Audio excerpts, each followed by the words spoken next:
Hi, it's Noel from Handmade with Love with another video for you. I'm sorry it's been so long, but I've been busy out in the garden. Anyway, today I want to talk to you about this, which is the Tonic Studios Tim Holtz Stamping Platform.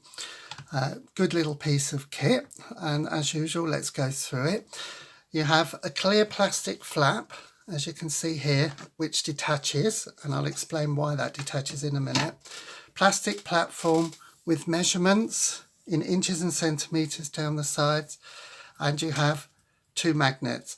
Now, firstly, I will say the magnets just come as magnets basically, but what I've done is, as you can see, I've put some tape on there because it's easier to lift them on and off when you're using it.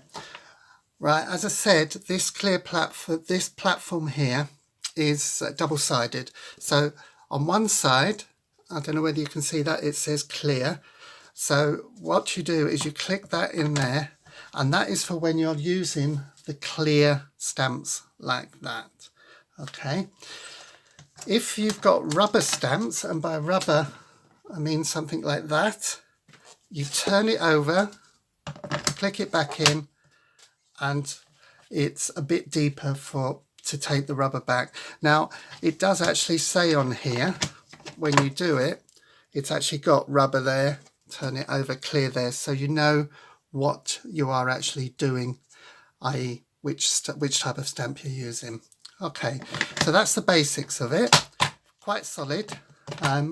Quite a nice piece of kit actually. I do quite like this because it's good for keeping things steady when you're stamping and keeping it in position. So what we'll do firstly is we will demonstrate using a rubber stamp. So I need to lift this out, turn it over, click it back down, and as you can see it says rubber. So first thing to do is lift the flap, put your card in. I'm just using a piece of normal scrap white card here. Now, what you do is you get your stamp and you position it where you want it to be. Okay, do you want it there? I've been using this one, so there's probably a bit of ink on there. Do I want it there? No. Oh, I'll have it in the middle. So once you've decided where to position it, bring the flap down. And as you can see, the stamp is now attached to the board, to the back of the clear plastic board. Now stamp your stamp with your ink. I'm using Memento Tuxedo Black ink, which I find is good if you're using alcohol pens to colour in afterwards. Just bring the flap down, press, and hey presto, you have a stamp. Now if you decide, oh, I want to put another one in, say over here, you just leave your card where it is, position your stamp, push it down. There's an impression there already because obviously I have just stamped. Again, put your ink on. And the good thing is, even though it's stamped there, because this is being held into position, it won't, fingers crossed, there we go, it won't bleed around the edges so that you can see what I've done. So that's using a rubber stamp. Now what I would normally do with this is I would colour this with alcohol markers and I would cut it out, and there's one just to show you which has been coloured and cut out on that. So right, so we'll use the flowers. Now what we're going to do is we're going to do a clear stamp onto a card. So I need to turn over my lid, and as you can see there it says clear, so I know I'm the right side for a clear stamp. So what I have done is I have prepared a card already. Somewhere he says, what have I done with it? I can't find the card. Ah, there it is. As you can see, it's not rehearsed. So this is the card that I've done. Now the background I've put on this card is a one that I got free with a magazine, and as you can see, I'm using one of these flowers that I've just stamped and cut out, and it's got a stem, and I've stuck that down just to save time. So I position my card, put my magnets in to hold it in place, and obviously you can put the magnets in the middle if you want to. Now I have a small sentiment here, which again I got free. I seem to accumulate a lot of stamps free with magazines.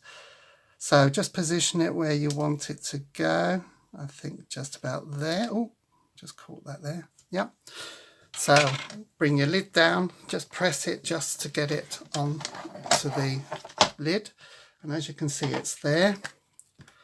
So just stamp it with your ink. Again, I'm using the Memento. Bring your lid down and press, and there we are. Your stamp is there. I'll do it again. I do like to double stamp them because I sometimes feel that you don't get all the parts covered. So do that, just press down again, and there we are. As simple as that. And there's the, I don't know whether you can see that. So that's the card complete. So there we go. This is the Atomic Studios Tim Holtz Stamping Platform. Good bit of kit.